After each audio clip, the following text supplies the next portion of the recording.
Hi everyone, I'm Kathy Fortner and I'm an independent consultant with The Pampered Chef, and I help busy people prepare quick and easy budget-friendly meals using high-quality tools, nutritious and delicious recipes, and fun time-saving tips.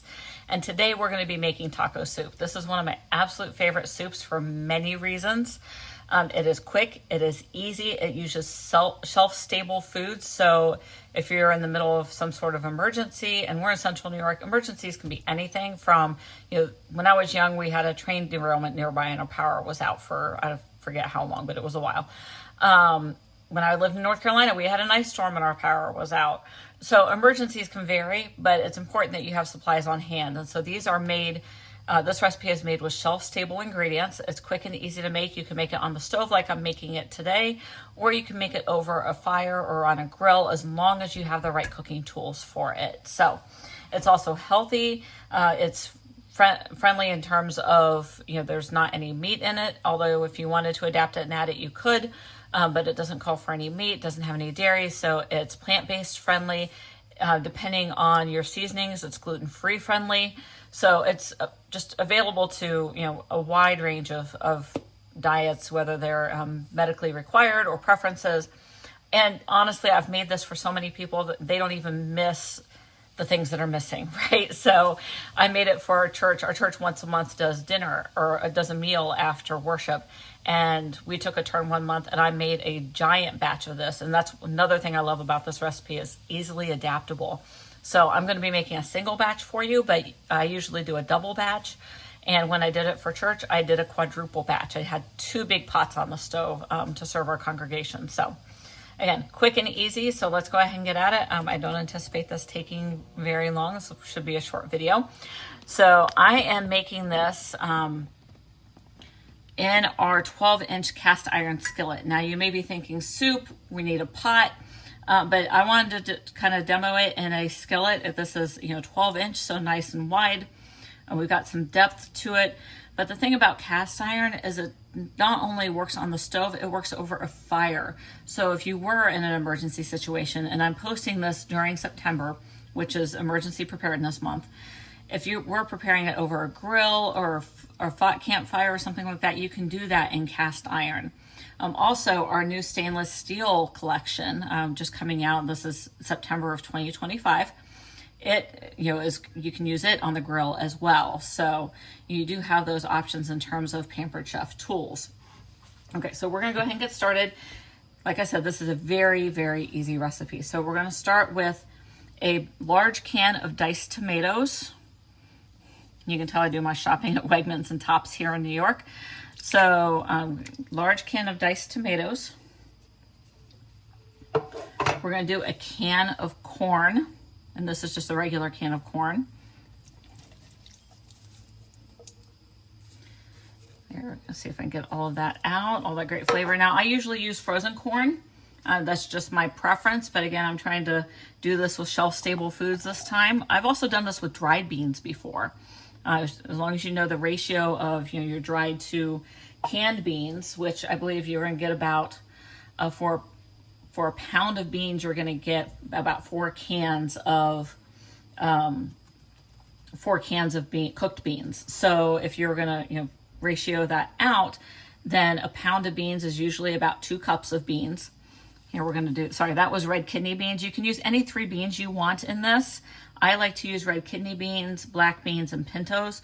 But again, you can use any combination you want. And Tops, where I got these beans, it actually does a 3-bean blend. They have a 3-bean blend in cans, and I've been doing that sometimes too, but I didn't do it this time.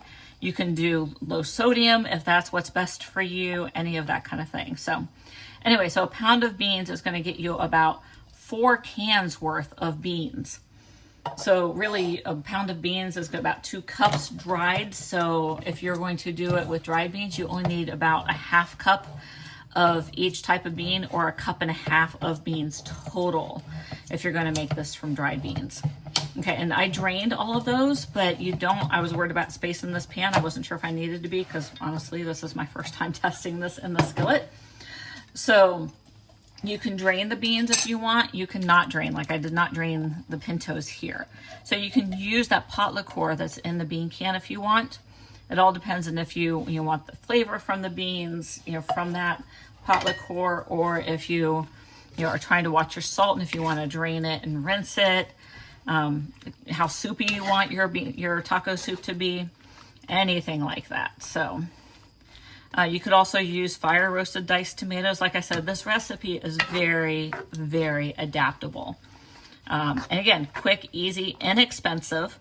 It is high in fiber, which we do not get enough of, as Americans at least. We do not get enough fiber in our diets. And I'm still waiting for the science to come out, but I have a feeling that's why we're seeing more and more colon cancer rates at younger ages in this country. And it's something I've been attuned to since, I was in my early 20s, because I had 2 family members diagnosed with colon cancer. So I've really been trying to make sure I watch my fiber intake and make sure I'm getting enough. So high in fiber, high in protein because of all the beans, and low in fat. So it's an extremely healthy meal.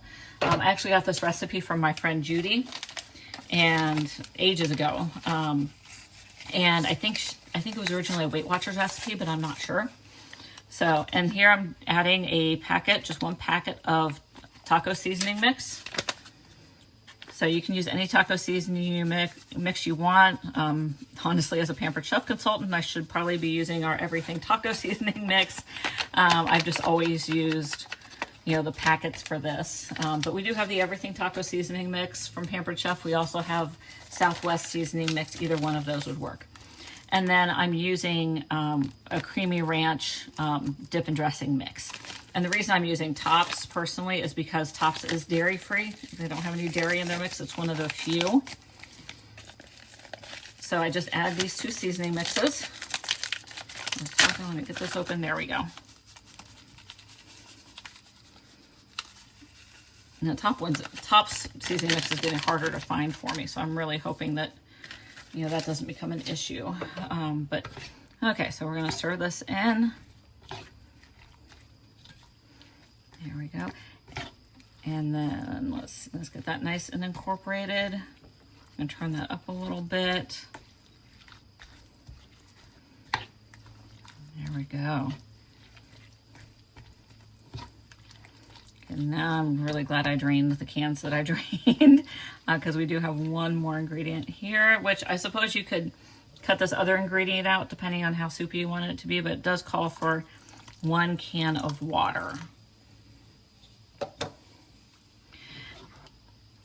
And then that's it. All we have to do is wait for this to heat up, let it simmer for about 15-20 minutes, get it nice and hot. This is great on a fall day, anytime, obviously, but definitely fall, winter, and it's a nice warm dish. I like to serve it either with cornbread. It's, again, adaptable in that way too. So you can serve it with cornbread. You can serve it over rice for more of a rice and bean type dish.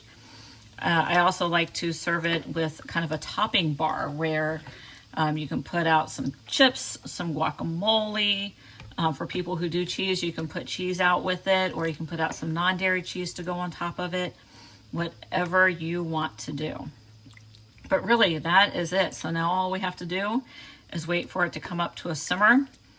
Let it simmer for a while, and dinner is done. How quick and easy is that, everyone? So let's take one more look. If you have any questions or comments, please feel free to comment below the video, or feel free to DM me, and I'm happy to answer any questions you might have. And I will see you next time. Thanks.